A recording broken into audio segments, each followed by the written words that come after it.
Hi children, good morning. This is your social science class.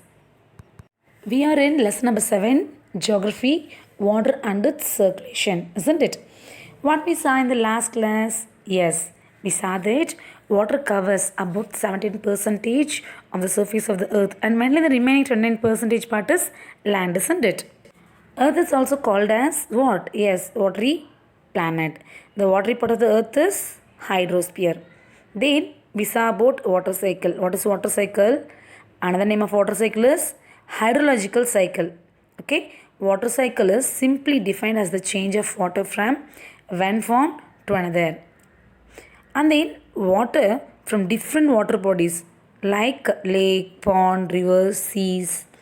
Okay, different water bodies reaches the atmosphere. By which way? By evaporation. Okay, then if the temperature falls, condensation take place. The water vapor is converted back into water drops.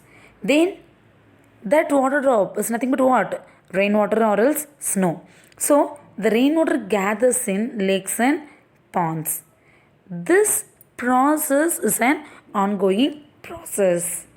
Three-fourths of the earth's surface is covered by water, isn't it? Then the 97% of the total earth's water is found in ocean and seas.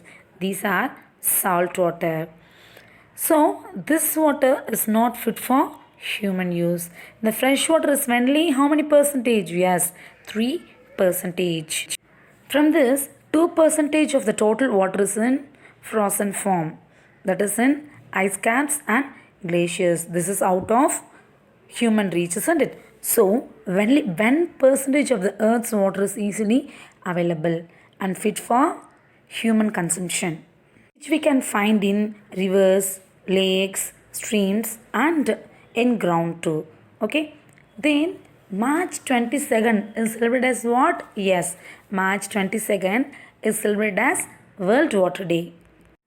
Today, let us move to the next topic, salinity of oceans. We know that seawater is very salty. Okay, the ocean water is very salty. Because of which one? Because of the variety of salts and minerals dissolved in it. Okay, ocean water contains chloride, sodium, magnesium, sulfur, calcium, and other salts. The rivers they bring these minerals and salts to the ocean. What is salinity, children? Yes, the measure of the content of salt is called salinity. Okay, and the average salinity on the earth is 35 percentage.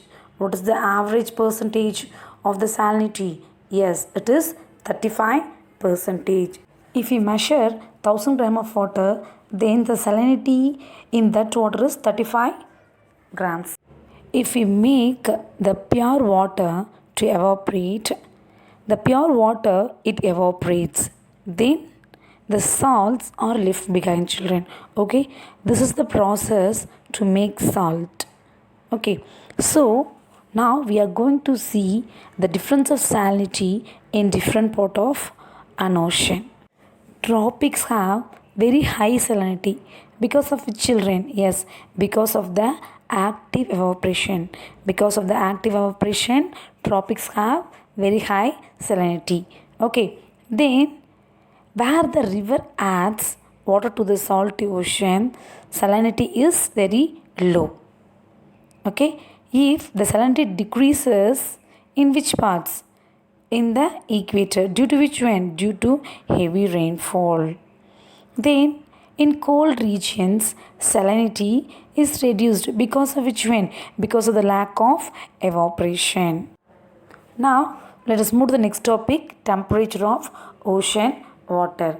So which is the major source of heat, children? Yes, sun is the major source of heat. That is a well known thing, isn't it? So here for the ocean too, sun is the major source of heat. Okay, ocean water is warmer in the equator. Ocean water is cooler in the polar region. Okay, temperature variations between the summer and winter. Now we see about major oceans. What are the major oceans, children? See the picture? Yes. Arctic Ocean, Pacific Ocean, Atlantic Ocean, and Indian Ocean. These four oceans are known as four major oceans. Okay. Next, let us move to the topic importance of oceans. So see how many points we have? Yes, we have 6 points. See the points in page number 155, children. Yes. See the first point, that is what? Yes, it is the prime source of water cycle. Already we read about water cycle, no? For the twin, this is the main thing. Oceans are rich in minerals such as oil and salt. Okay. Then oceans have enormous potential for what? For generating water energy. From this, we can generate electricity too. We can generate electricity too by tidal power. By which one? By tidal power. And it also work as a means of transport. By which we can transport in the sea? Yes, by ships, isn't it? Then ocean water consists of great variety of marine life. That is fish, whale, shark, so many things. So many people, especially the coastal people, they depend which one? They depend oceans for their life. That's all for today's class, children. What we have seen today, yes, we have seen about salinity of oceans, temperature of ocean water, major oceans, and importance of oceans. First of all, we knew that ocean water is very salty, isn't it? Then ocean water contains potassium, magnesium, calcium, sodium chloride. These are nothing but what? These are minerals. So the rivers passes the minerals and salts to the oceans. Then the average salinity on the earth is 35 gram. The thing also we have seen, isn't it? So the difference, the salinity has difference from ocean to ocean. Tropics have very high salinity because of which one? Because of the active evaporation. Then salinity is low at the parts of equator. Okay. Then polar region the salinity is reduced due to lack of which one? Due to lack of evaporation. Then we saw the difference of the temperature of ocean water too. Then we saw major oceans, Pacific Ocean, Atlantic Ocean, Indian Ocean, and Arctic Ocean are the major oceans. Then we saw the importance of oceans. What are they? Yes, the prime source of water cycle is ocean. Then we saw oceans are rich in minerals and salts, isn't it? Then ocean supports a great thing for marine life as well as it supports for the lives of the coastal people.